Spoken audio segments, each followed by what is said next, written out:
Olá, eu sou Cristiane Carvalho, mediadora de conflitos e terapeuta integrativa. Hoje eu quero compartilhar com vocês aqui, primeiro para informar os meus seguidores, aquele pessoal que já aguarda o meu conteúdo como terapeuta em medicina tradicional chinesa, massoterapia e saúde integrativa. Mas hoje eu quero trazer um novo aspecto da saúde. É o aspecto das nossas relações, da nossa forma de comunicar. Como eu converso, como eu expresso as minhas necessidades, como eu expresso aquilo que eu quero, como que eu expresso aquilo que me insatisfaz, aquilo que me deixa indignada, quando eu sinto raiva, como que eu coloco isso para o mundo, né? Então eu quero trazer esse conteúdo para vocês. A partir de agora, quem já me segue pode ver alguma mudança nos meus conteúdos, mas vocês brevemente vão entender o porquê também.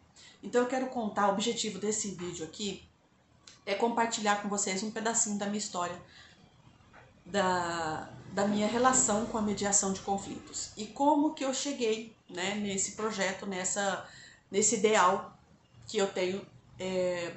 Transformei na verdade em um negócio, um conhecimento, uni algumas coisas aqui, fiz uma misturinha e construí esse projeto inovador que eu espero ajudar muitas pessoas, assim como ajudou e como ajuda a minha vida até hoje. Na verdade, eu passei por um processo transformador de ressignificação, um reset, vamos dizer assim, de mente, de mentalidade, de vibração, de frequência, de estado de consciência, como muitas pessoas, ou estado de espiritualidade, como muitos queiram chamar.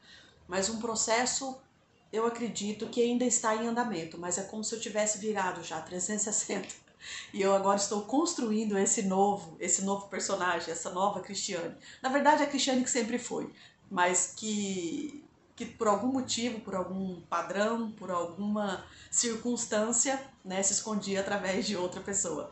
Mas enfim, pessoal, para não ficar muito confuso, vocês vão entender esse processo do autoconhecimento, né, o quanto a gente deixa de viver a nossa verdade interna, a nossa verdade mais profunda, né? O quanto que a gente recebe influência externa, o quanto a gente tem dificuldade, limitações para nos posicionar, para dizer a nós mesmos quem somos, como gostamos das coisas, o que não gostamos, o que nos afeta, o que nos agrega, o que nos acrescenta e aquilo que nos faz mal, né? O quanto a gente está consciente disso, porque esse é o primeiro passo da comunicação e do diálogo, né, que eu coloco como transformação e diálogo consciente, porque é justamente isso.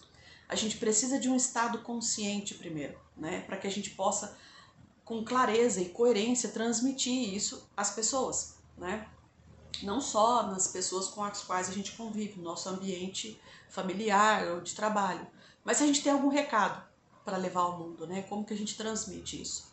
Então, basicamente, mais ou menos eu adiantei isso em alguns outros vídeos para quem já me segue, né? Mas é uma pequena parte da minha vida pessoal que eu quero compartilhar com vocês. Eu tenho formação em Direito, que foi a minha primeira graduação. E logo após a minha formação, eu já ingressei na carreira pública. E por lá eu fiquei uns 15, 16 anos, através de um concurso público.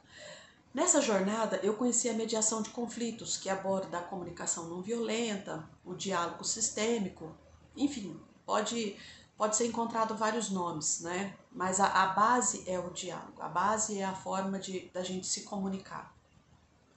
Então, a mediação de conflitos, ela foi e é um divisor de águas na minha vida.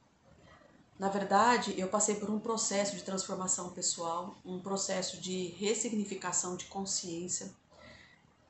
Gente, acho que a melhor forma, o melhor termo mesmo é um reset consciencial, um download que eu recebi assim, de quem eu realmente sou. E a ponte que eu tive para caminhar, o chão que eu tive para pisar, foi esse conhecimento. Eu tive muitas interferências também, recebi muita ajuda de muitas pessoas que me agregaram, tanto pessoas virtuais que nem têm noção da minha existência, um conteúdo na internet maravilhoso, de pessoas também com as quais eu convivi, poucas, mas que puderam me ajudar nesse processo com o qual eu consegui me abrir, pessoas fantásticas, que depois eu quero ter a honra de trazer essas pessoas para conversar, para agregar o assunto com vocês. Mas basicamente eu pensei, como que um conteúdo, um conhecimento tão maravilhoso, tão transformador, eu posso guardar para mim? Como que eu posso não levar isso para as pessoas? Como que eu posso não levar isso para o mundo? A sociedade, a humanidade precisa ter conhecimento, né? A nossa forma de distinção do que nos diferencia dos animais é a nossa capacidade de nos expressar com consciência. Mas aí de repente eu pensei, o quanto nós somos conscientes de quem somos? O quanto a gente é realmente consciente? Porque existem padrões que nós trazemos da nossa infância, da nossa família, dos nossos ancestrais, daqueles que vieram antes da gente, padrões colocados pela mídia, pela sociedade em geral, pelas religiões, por que não, né? Pelas instituições de ensino. Então, tudo isso vai colocando rótulos na nossa cabeça, tudo isso vai colocando programações, estereótipos de como a vida tem que ser. E às vezes a gente se perde nisso porque a gente, na hora de encarar a nossa própria vida, de levar o nosso recado ao mundo, de descobrir quem a gente é, nos falta esse estado de consciência. Estado de consciência com quem a gente realmente é. É como se a gente nunca tivesse sido apresentado a nós mesmos. A gente criou padrões que talvez em algum momento da nossa vida, durante a infância, ou talvez de acordo com algum momento específico, ou de trauma, ou de dificuldade que a gente tenha passado, a gente tenha criado essa situação, esse sistema de sobrevivência. E aí chega na fase adulta, a gente começa a questionar por que algumas coisas não estão dando certo. Esse era o questionamento que eu tinha. Eu cheguei a uma certa idade, eu pensava, nossa, minha vida não tá do jeito que eu quero. Eu programei, eu sempre fui muito estudiosa, sempre fui muito aplicada. Eu falei, gente, por que as coisas não estão fluindo? Por que não consigo atrair relacionamentos afetivos bons para minha vida? Ou que eu sinta real conexão com essas pessoas? E de repente eu comecei a questionar muito isso. Eu comecei a questionar muito. Eu falei assim, pensava comigo mesmo, né? Fazer esses questionamentos. O porquê que a vida não estava daquela forma como eu tinha imaginado. O porquê que todo esse potencial, nossa, eu achava as pessoas, quando as pessoas me diziam assim, nossa, Cristiane, você tem um potencial incrível, você tem uma inteligência, você tem um conhecimento. E aquilo ressoava para mim de uma forma muito contraditória, porque eu pensava assim, a minha vida, as dificuldades financeiras, todas as dificuldades que eu tinha na minha vida não eram coerentes com aquele meu estado interno, né? Então eu estou compartilhando com vocês aqui algo muito pessoal, algo muito íntimo da minha vida, que eu acredito que vocês possam, algumas pessoas podem se identificar com isso, né? Algumas pessoas possam se identificar com isso e quem sabe ajudar muitas pessoas também. Esse conteúdo que eu vou trazer de agora em diante, né? Então, pessoal, eu percebi assim que a minha vida, esse foi o start do momento onde eu tive esse estado de consciência de que alguma coisa precisava mudar, alguma chave precisava virar, né? Então, eu percebi a minha relação com a minha filha que podia ser muito melhor. Eu pensava comigo, eu falava assim, nossa, que tipo de mãe que a minha filha precisa? Eu queria ser uma mãe, sempre quis ser uma mãe à altura do que ela merecesse. Eu sempre quis ser uma filha à altura que meus pais quisessem. Então eu sempre tive uma relação muito forte com agradar as outras pessoas, com criar um sistema para que eu pudesse me sentir pertencente àquele núcleo. Isso eu levava para o trabalho, eu trazia desde a época da escola, então isso me acompanhava. E isso, esse processo, esse padrão fez com que eu tivesse dificuldades de me posicionar diante da vida, diante dos meus relacionamentos, diante do meu trabalho, de escolher trabalhos, de escolher carreira, de escolher profissões. E de repente eu olhei ao redor da minha vida e eu falei, nada disso tinha conexão comigo. Eu falei, esse relacionamento não tem a minha cara, esse trabalho não tem a minha cara. Eu estou reclamando o tempo todo desse trabalho que ele não me oferece o reconhecimento que eu sei que eu tenho. Não vivo uma relação bacana com a minha filha, não vivo uma relação bacana com os meus pais, não vivo uma relação legal com os meus amigos. Eu pensava, falei, nossa, mas o que está acontecendo? Né? O que está acontecendo? O que está por detrás disso? E nesse tempo eu mergulhei num estado muito profundo, onde eu precisei assim ter muita coragem e ter muita força, porque não é um estado fácil quando você atinge isso. E eu demorei muito tempo para descobrir que isso não é um estado ruim. Hoje eu sei que não. Muitas pessoas estão mergulhadas em depressão, muitas pessoas adoecem. Eu tive problemas psicossomáticos, tive doenças no corpo físico, doenças graves, né, que sinalizavam já que algo não estava bem e que eu precisava olhar de uma outra forma.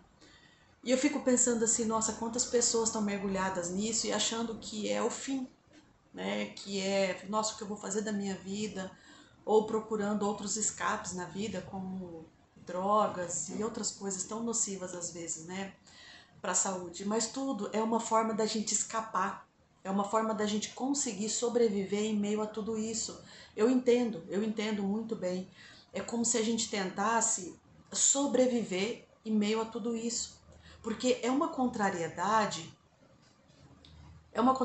tão profunda que só quem experimenta. E por isso que eu digo, quem está mergulhado num processo aparente de depressão, ou de tristeza profunda, ou de desilusão da vida, saiba apreciar esse momento. Saiba apreciar esse momento. A medicina tradicional chinesa, a filosofia taoísta, ela tem uma visão muito interessante sobre isso. Ela traz isso como dualidade. A gente acolher a nossa sombra.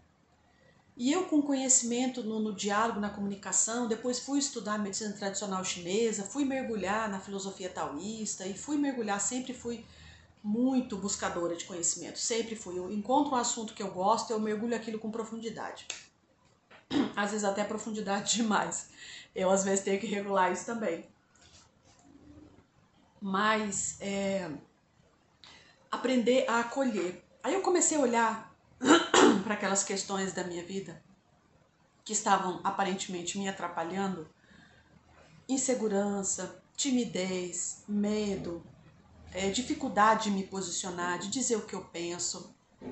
Eu percebi que aquilo, se eu não mudasse aquilo, se eu não revertesse aquilo, aonde que as coisas iam chegar? Até onde eu ia conseguir, né, caminhar? Até onde eu ia conseguir lidar com tanta insatisfação, né? Porque a insatisfação começou a ganhar uma proporção que eu pensei, ou eu dou um grito de misericórdia, ou eu reajo a essa situação, ou a minha vida, né? Eu não tinha mais perspectiva. É algo muito interno, algo muito pessoal. Alguns chamam aí de noite escura da alma, né? Um lado mais poético, mas é algo muito profundo. Algo muito profundo que a gente passa ao longo da vida. E aí eu comecei a perceber o quanto que esse conhecimento trazido pela comunicação não violenta, pelo diálogo, eu não estava trabalhando na área, então eu não podia exercer isso com outras pessoas. Eu comecei a aplicar isso comigo mesma. Eu comecei a aplicar todas as técnicas comigo mesma. A observação, que é uma técnica valiosa que a gente usa na construção de diálogo. Eu comecei a observar a minha vida, comecei a observar a minha infância, comecei a observar que existe um padrão naqueles relacionamentos tão ruins, que para mim eram ruins. Mas o que em mim reverberava ou ressoava com aquelas pessoas? E pronto. Eu comecei a fazer isso, eu comecei a relacionar com relacionamentos, com amizades, com trabalho e com tudo. E aí vem um outro estado de consciência também, que é a validação. É uma técnica do diálogo muito interessante, né? Depois, no projeto de mentoria que eu trabalho, a gente aborda isso com bastante profundidade e no cotidiano a gente começa a entender como que isso pode ser aplicado na prática. Mas aí a gente percebe que a gente não se acolhe, que a gente não se valida, né? E aí começa a dar alguns starts, algumas fagulhas de consciência começam a trazer uma clareza maior pra gente, né? E aí, depois desse passo, veio um estado de consciência de autorresponsabilidade. Quando chegou nesse patamar de autorresponsabilidade, é aquele estágio onde você toma consciência que você não é vítima de nada e de ninguém. E que é você por você mesmo. Que você não tem que colocar a culpa em ninguém, né? Que você não tem que colocar a culpa em pais, em estrutura política, em governo, em chefe, em patrão, em nada. Só que aí era minha muleta até então. Então eu estava naquela situação, mas era diante de todas aquelas pessoas, o relacionamento que não era bom, o meu trabalho que não me dava o reconhecimento, por isso que me pagavam aquele salário, e isso e aquilo, e aí você começa. Depois você começa a perceber que você fez todas aquelas escolhas, né? Que aquelas escolhas todas eram minhas. E que aquele cenário que não estava satisfatório para mim, eu havia escolhido tudo aquilo. Eu havia me colocado naquela situação. E agora eu estava tomando consciência daquilo. E apesar de difícil, não é algo fácil. Realmente eu reitero com vocês, não é algo fácil. mas que é algo transformador. Porque daí eu comecei a dizer o seguinte, falei, bom, claro isso, gente, eu tô resumindo, mas isso aqui passou por períodos assim, eu fui para assumir trabalhos assim desgastantes, isso aqui tudo aconteceu uma jornada, né? Uma jornada incrível, mas enfim, eu vou compartilhando aos poucos com vocês depois também. Mas essa autorresponsabilidade, ela nos coloca como centro, ela nos coloca como centro. Ela nos faz entender que não, ninguém é responsável pelas nossas escolhas, que nenhuma situação daquela que me rodeava eu estava ali acorrentada pelos pés nem pelas mãos. Mas o que me mantinha acorrentada era o meu estado mental, o estado de consciência. Aí eu comecei uma jornada de investigar isso. Eu falei, não, agora eu vou até o fim. Eu vou investigar o que me trouxe aqui, que padrão que me colocou nessa situação e eu vou reverter, eu vou virar essa chave. E aí a gente começa a colocar a responsabilidade em nós mesmos. E aí a gente perde a necessidade de julgar. Eu vou julgar quem? Eu vou julgar a mim mesmo? Porque daí é outro processo que a gente entra também, a gente começa a se julgar, que é o estado depressivo. A gente começa a achar que a gente não é suficiente, que a gente não é capaz. E a gente começa a mergulhar numa outra seara assim muito perigosa também, né? Que se a gente estiver sozinho é bem difícil sair.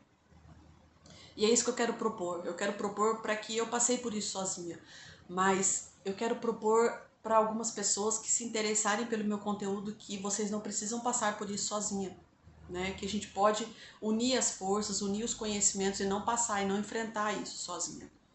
Então, a partir do momento que eu tomei consciência dessa autorresponsabilidade, eu comecei a tomar algumas decisões, imaginar algumas decisões que eu podia fazer naquele momento, desfazer de tal coisa, romper com tais vínculos, remodelar algumas profissões, alguma área de atuação. Eu comecei a tomar algumas decisões.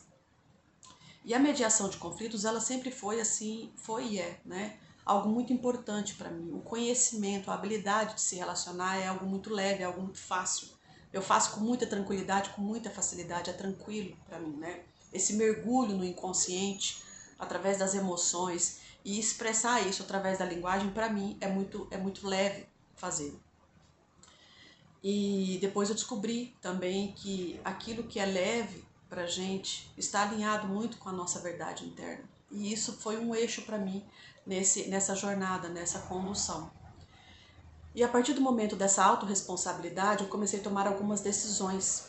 Uma delas foi olhar para a minha carreira, para o meu trabalho e falar assim, isso não tem a menor conexão comigo. Eu posso e consigo fazer algo mais alinhado com a minha verdade interna e que inclusive me ofereça uma remuneração à altura.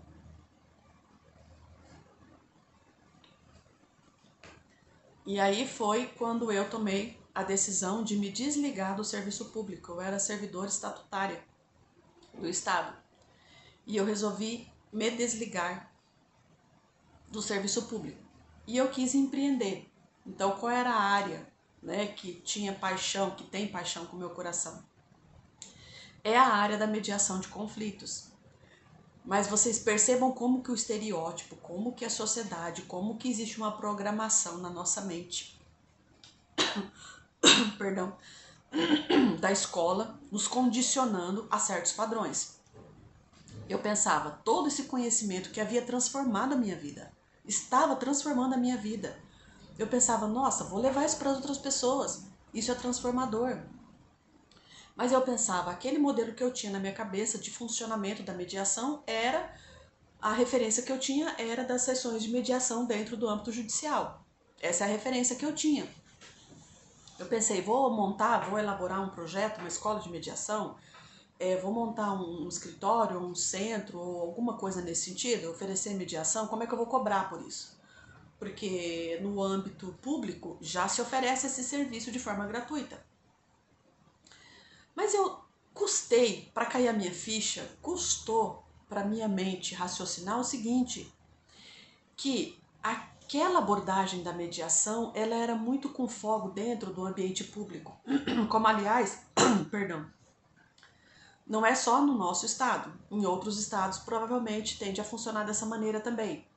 com um foco muito puxado para o acordo. Então a balança, eu sentia que ela não era com equidade, com equilíbrio. Ela sempre pendia muito para o acordo.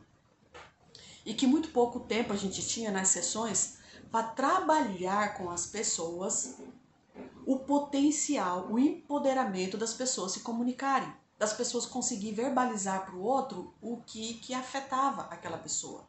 Nos conflitos que a gente tinha, que a gente trabalhava, que a gente abordava de família, de alimentos, de separação, de partilha, de guarda, de visita, se fazia o acordo ali, né? Porque o Estado também tem um limite, né? Ele tinha uma cota para preencher, ele tem limite de números, de dias, de processos. Existe um outro sistema que funciona naquele padrão e que havia necessidade para que funcionasse dessa maneira. Mas eu pensava, né? Não era uma mediação que buscava a essência de construção de uma nova sociedade. Uma cultura de paz, como a gente costuma chamar, né? Uma cultura de paz, como a gente costuma chamar. Uma cultura onde as pessoas entendam o poder que elas têm de conseguir verbalizar. O que a gente percebia muito na mediação e que realmente eu via que eu aplicava isso na minha vida também. E muitas pessoas acabam fazendo isso às vezes sem se dar conta. Nas sessões de mediação, a gente trazia a necessidade, vamos supor, o caso em questão lá era alimentos, né? O casal havia se separado depois de um tempo de convivência, estavam ali para resolver como que os pais iam organizar as visitas e o valor dos alimentos para aquele menor, né? E a gente colocava a abertura para as pessoas falarem, né? Dava um espaço ali para um falar e depois o outro falar. E a gente percebia que as pessoas começavam a atacar. Porque ele fala que vai, porque ele fala que vai e não vai, ele deixa meu filho chorando, ele me magoa, porque ele já fazia isso quando a gente vivia junto. Eu sei que as pessoas traziam uma série, elas despejavam ali uma série de dificuldade, de remorso, de mágoa, de ressentimento, e o objeto da questão não era abordado. E a gente ouvia com muita atenção, acolhia aquele comentário, silenciava e falava, olha, agora vamos ouvir a outra parte, a outra pessoa falar. A pessoa ouvindo aquilo, o que ela fazia? Ela atacava os comentários, ela se defendia dos comentários que aquela pessoa havia falado. Aí a gente ouvia também de igual forma, ouvia, silenciava, aí a gente tinha que fazer o que a gente chamava de sessões individuais. A gente ouvia as pessoas de forma individual, porque a gente precisava trazer essas duas pessoas para o foco principal. Eles entraram com o processo de alimentos para resolver o valor dos alimentos. E se a gente não puxasse o tempo todo aquele assunto para o foco, era um esforço tremendo, porque o foco não era aquele. O foco, quer dizer, o foco dessa pessoa que cobrava por atenção, qual era? Qual era o pedido? Qual era a necessidade? Provavelmente até a causa da separação tenha se dado através disso. E aquela pessoa não conseguia verbalizar o que na outra também magoava e chateava ela. Ou seja, o objeto dos alimentos ali foi um mero atrativo. Na verdade, aquelas pessoas elas queriam ser ouvidas, né? Então, assim, eu fui observando isso ao longo do tempo. Ao longo do tempo eu fui observando e eu queria aplicar com profundidade as técnicas de mediação, mas por uma questão de tempo, por uma questão de sistemática, por uma questão de burocracia, infelizmente, me deixava passada com aquilo e eu sentia que algo precisava ser entregue, algo precisava ser trabalhado com aquelas pessoas, né? Senão eles resolveriam os alimentos, resolveriam as visitas, sairiam dali e aí? Como é que eles iam lidar com isso, né? E realmente não tinha todo esse tempo para trabalhar. E eu pensava comigo, gente, honestamente, eu tô sendo sincera. Eu pensava, nossa, que transformação que a gente vai causar, né? Se a gente não colocar essas pessoas empoderadas, não fazer com que essas pessoas se apropriem desse conhecimento, dessa comunicação. Então, algumas pessoas precisavam ser acompanhadas, né, na construção disso. Então, para vocês terem uma ideia, na vida a gente faz assim. Na vida a gente faz assim. No trabalho, a gente às vezes cobra o chefe ou cobra o funcionário sem a gente primeiro conseguir ouvir qual é a necessidade. E quando é aquela situação que muitas das vezes a gente cobra e não consegue ouvir, ou se escuta, a gente só escuta, mas não ouve, né? Então eu comecei a aplicar tudo isso na minha vida. eu comecei a aplicar isso no meu cotidiano, na minha intimidade comigo mesma, das minhas relações mais próximas. E eu pensei, não, tem uma pérola, tem um tesouro guardado aí, que a gente pode transformar isso, né? Eu posso alcançar um número muito maior de pessoas. E foi quando eu me apropriei dessa verdade, dessa autorresponsabilidade. Eu falei, peraí, esse conhecimento é meu, essa habilidade é minha. Eu me apropriei desse conhecimento, eu tenho esse conhecimento e eu posso levar ele a mais pessoas. E eu posso realmente, de fato, levar esse conhecimento transformador para a vida das pessoas. Não só trabalhar com casais, com relacionamentos, com ou sem filhos, mas alcançar um patamar muito maior. Instituições, organizações, ambientes corporativos de trabalho também, né? Relacionamentos afetivos, seja namoro, casamento, seja de que ordem for. Então eu pensava comigo, eu falei, nossa, como que eu posso estruturar isso? E enquanto essa ideia não vinha, porque na minha cabeça eu pensava, olha, existe aquele jeito, né? Só existe aquele formato, como é que eu vou fazer? Tem muita gente empreendendo nisso, já são pessoas com um nome, com vinculação com o Estado, com contatos, com isso, que aquilo. E eu pensava, como que eu vou montar isso? Como que eu vou empreender isso, né? E aí eu pensei, e as contas precisavam ser pagas, né, gente? Eu tava naquele processo que eu conversei com vocês, né? Eu tava naquele processo lá que eu precisava pagar as contas, tinha pedido exoneração do Estado, então eu precisei arrumar um trabalho, uma renda, porque as minhas reservas tinham um prazo determinado para suprir.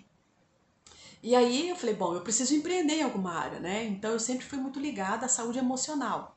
Então eu não achei muito assim algo nessa área que fosse mais curto, né? Eu não ia carregar de novo uma faculdade muito longa, como psicanálise ou psicologia, não era a minha visão no momento. E eu encontrei a terapia em medicina